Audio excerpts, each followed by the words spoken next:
Hello అండి, welcome to my channel. Gokarna వెళ్ళినాం కదండి. గోకర్ణ దగ్గర దర్శనం చేసుకొని అక్కడ సముద్రంలో ఆడుకొని ఇక్కడ మురుడేశ్వర్ అయితే బయలుదేరినాము. గోకర్ణలో కూడా మార్నింగ్ వెళ్ళిన తర్వాత మేము మార్నింగ్ 8 అట్లా వెళ్ళిన తర్వాత ఈ ఆఫ్టర్నూన్ 3 వరకు అయితే అక్కడనే ఉన్నాము. అక్కడ నుంచి మళ్ళీ మురుడేశ్వర్ అయితే బయలుదేరినాము. ఇది అరేబియన్ సముద్రం కదండి.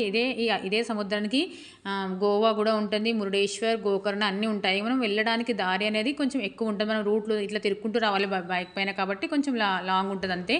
ఒకవేళ గోకర్ణ కానీ వెళ్ళాలి, మురుడేశ్వర్ కానీ, గోవా కానీ వెళ్ళాలి అనుకునే వాళ్ళు ఇక్కడ ఒక 3-4 డేస్ ఉండేటట్టు ప్లాన్ చేసుకోండి. ఎందుకంటే ఇవన్నీ ఒకే లైన్లో ఉంటే మనకు ఒక 2-3 అవర్స్ వెళ్ళడానికి పడుతుంది అంతే. కానీ అదే సముద్రానికి కాబట్టి మనం అన్ని దర్శనం చేసుకొని అన్ని చూసేసి రావచ్చు. గోవాలో కూడా ఆడుకొని ఇక్కడ కూడా సముద్రంలో ఆడుకొని మంచిగా స్వామివారి దర్శనం కూడా చేసుకొని రావచ్చు. వెళ్ళే వాళ్ళైతే అలా ప్లాన్ చేసుకోండి. ఇక్కడ మేము మురుడేశ్వర్ వచ్చిన తర్వాత కూడా చాలాసేపు సముద్రంలో ఆడుకున్నారు పిల్లలు అయితే. ఇక్కడ కూడా ఇంకా పొద్దు పోయిన కొద్దిగా ఇంకా ఆడదాం మమ్మీ అంటూనే ఉన్నారు. అప్పటికే 5:30 అయ్యింది. తర్వాత పిల్లలు అక్కడ వీడియో కూడా సరిగ్గా రాలేదండి. సూర్యుడు ఎదురుగా ఉన్నాడు కాబట్టి వీడియో తీసే కొద్దీ ఇట్లా సూర్యరశ్మి ఉంటుంది కదండి, సూర్యరశ్మి పడతా ఉంది. వీడియో సరిగ్గా రాలేదు, అందుకే వీడియో అయితే వచ్చినట్టు తీసినాను. పిల్లలైతే ఇందులో చాలాసేపు ఆడుకుంటున్నారు, మేము కూడా చాలాసేపు ఆడుకున్నాము. ఆడుకున్న తర్వాత ఇక స్వామివారి దర్శనానికి అయితే వెళ్ళినాము. ఇక్కడ స్టాచ్యూ అయితే చాలా పెద్దగా ఉంటుంది. ఇది ప్రపంచంలోనే 2వ అతిపెద్ద స్టాచ్యూ అంటండి. శివ స్టాచ్యూ ఉంటుంది. నేను స్టార్టింగ్లో వచ్చినప్పుడు వీడియోలో చూసారు కదండి. ఈ శివ స్టాచ్యూ అయితే చాలా పెద్దగా ఉంటుంది, చాలా బాగుంటుంది ఉండడం కూడా. ఫస్ట్ అయితే నేపాల్లో ఉంటుందంట అండి పెద్ద స్టాచ్యూ, అతిపెద్ద స్టాచ్యూ. ఫస్ట్ అది నేపాల్ ఉంటుందంట, సెకండ్ అయితే మురుడేశ్వర్లో ఉంటుంది స్టాచ్యూ.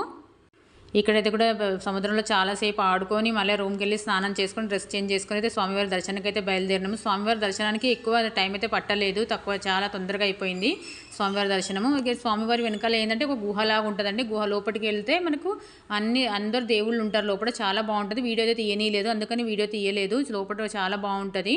ఇక మేము వెళ్ళిన తర్వాత స్వామివారి దర్శనం చేసుకొని కొద్దిసేపు కూర్చున్నాము. కూర్చుని ఇక్కడ ఏం చేసిందంటే మా పాప, మేము దర్శనం చేసుకొని టెంకాయ కొట్టేసి ఒక దగ్గర కూర్చుంటే చుట్టుముట్టు సముద్రం ఉంది కదా అని చుట్టుముట్టు తిరిగి చూసేసరికల్లా మా పాప అక్కడ నుంచి అసలు ఎక్కడ వెళ్ళిందో ఏమో దొరకలేదు, చాలాసేపు దొరకలేదు. తను డైరెక్ట్గా కార్ దగ్గరికి వెళ్ళిపోయింది ఒక్కతే. అసలు స్వామివారి దర్శనం చేసుకుని మేము అక్కడ కూర్చుంటే తను కార్ దగ్గరికి వెళ్ళిపోయింది. చాలాసేపు దొరకనే లేదు, మాకు చాలా భయం వేసింది. తనకు అక్కడ వాచ్మెన్ 2-3 టైమ్స్ అక్కడిక్కడ తిరగడం చూసిండు కదా, చూసేసి తను పట్టుకొని అయితే నిలబడ్డాడు పాపని. పాప మళ్ళీ తనే మాకు పాపను ఎట్లా వదిలేస్తారనేసి తిడుతున్నాడు. మా పాప అలానే చేస్తుంది. ఎక్కడికి వెళ్ళామంటే మాతో పాటు ఉండను సడన్గా మాయమైపోతుంది. అసలు ఎక్కడికి వెళ్తే చెప్పదు, ఏం లేదు, డైరెక్ట్ తనంతా తానే వెళ్ళిపోతుంది, అట్లా చేస్తుంది.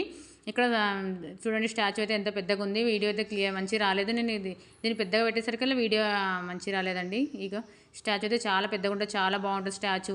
నాకు చాలా బాగా నచ్చింది. ప్లేస్ కూడా చాలా బాగుంటుంది. గోపురం కూడా చాలా పెద్దగా ఉంటుందండి. గోపురం అయితే అసలు మస్తు పైకి ఉంటుంది గోపురము.